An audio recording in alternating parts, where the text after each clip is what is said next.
Hello, and welcome to a series where I read short spooky stories. Whispered Code. Jacob was a collector, not of physical things. Shelves of plastic cases and stacks of dusty cartridges were his style. No, Jacob's collection lived in the cloud, a vast and ever-growing digital library of video games he amassed over the years of sales, bundles, and impulse purchases. His backlog was ridiculous. He'd often buy games, fully intending to play them, only to let them sit untouched. So when he scrolled through his library one night, bored and looking for something new, it wasn't surprising to stumble upon a title he didn't recognize. Whispered Code. There was no cover art, just a black square with a faint, almost imperceptible pattern flickering in the darkness. No description, no publisher, no reviews. The game simply existed in his library, nestled between two other games he definitely remembered purchasing.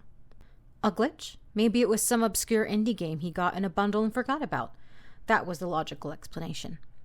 His curiosity got the better of him. He clicked Install. The progress bar filled instantly. Jacob frowned. His internet wasn't that fast. Something about it unsettled him, but he shrugged it off and clicked Play. The screen went black for a few seconds before a simple title card appeared. Whispered Code.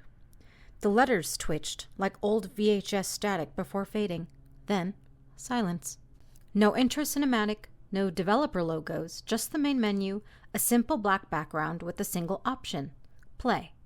There were no settings, no credits, nothing else. Jacob hesitated for a moment before pressing start. The screen flickered, and suddenly he was in the game. The first thing he noticed was the environment. It was unsettlingly familiar. His character, a pixelated, low-poly model, stood in a dimly lit apartment.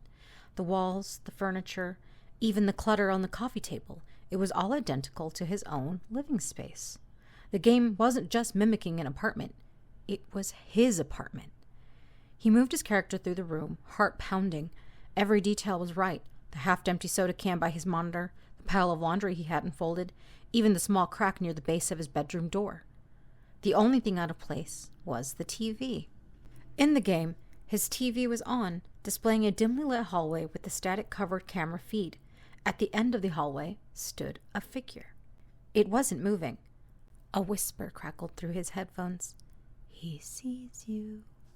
Jacob's breath caught in his throat. His fingers trembled slightly on the keyboard. He turned his character away from the TV, but the game character didn't follow. It stayed fixed on the screen, locked onto the grainy image of the hallway. And the figure, it had moved. It had moved closer now. Jacob swallowed hard. This was a joke, right? Some elaborate ARG? Maybe some horror game designed to mess with the player. He tried to exit, escape, Alt F4, Control Alt Delete. Nothing worked. The figure on the screen took another step forward, and then his real-life phone vibrated. Jacob nearly jumped out of his chair. He glanced down at the screen. A notification. Unknown number. Turn around. A cold chill ran down his spine. Slowly, he turned his head. His real-life TV was on. He hadn't turned it on. And the screen was the same dark hallway, the same flickering camera feed. The same figure, only now it wasn't standing at the end of the hall. It was inside his apartment.